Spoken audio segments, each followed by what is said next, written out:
Hey guys. He used to sleep behind a refrigerator. Now he owns a private jet. He grew up in a tiny kitchen corner, the kind of corner where walls feel too close and dreams feel too big to ever fit inside. Now he flies above entire cities, where streets look like lines on a map and buildings look like toys far below. People once laughed at his dreams. They whispered behind his back. They pointed, sneered, and said he was crazy. Today he owns the sky they said he'd never touch. But this didn't happen overnight, not even close. It started in a home so small, you could barely turn around without brushing against a wall. His bedroom was nothing more than a kitchen corner. A corner so tight that the fridge practically pressed against his back as he slept.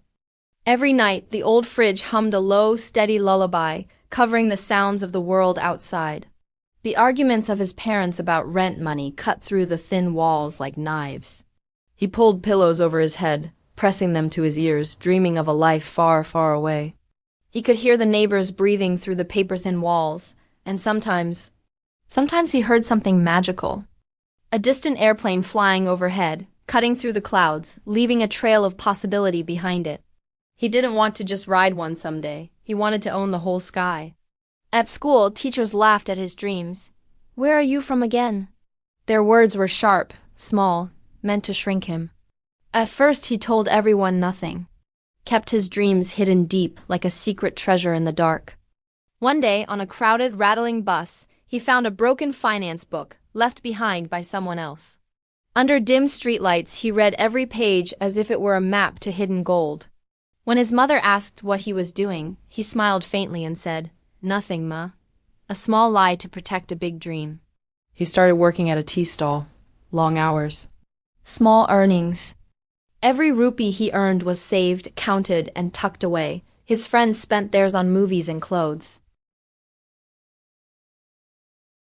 They called him stupid. They called him crazy. They laughed. He just smiled quietly, saying nothing because he knew something they didn't. The next day, the share price fell. Almost everything vanished in an instant. His father shook his head. "I told you," he said. But he didn't stop. He could not. He studied harder than ever before. Researched, calculated, and analyzed. Found another company nobody noticed. Invested the last of what he had. Months passed. Nothing happened. His mother fell sick again. He needed money for her medicine. Desperation pressed down on him like a weight he couldn't lift. He almost sold everything, but something inside him held him back. A quiet voice. A stubborn hope. He trusted his research blindly, even when the world said no. Then, one morning, everything changed. The company exploded overnight. His small investment became huge. He sold at the perfect moment. Bought his parents a real bed. His mother cried, touching the mattress like it was made of dreams itself.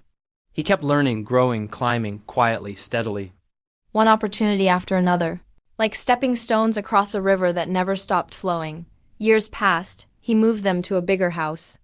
Then an even bigger one, but he never forgot the kitchen floor. Never forgot the hum of the fridge. Never forgot the walls so thin that the world seemed always within reach. One morning his phone rang. A strange voice asked, "Private jet interested?" He laughed, thinking it was a prank. But it wasn't. It was real. Finally, he could touch the sky he had always dreamed of. He walked into the showroom calmly. The jet gleamed under bright, harsh lights. It smelled of leather and of dreams that refused to die.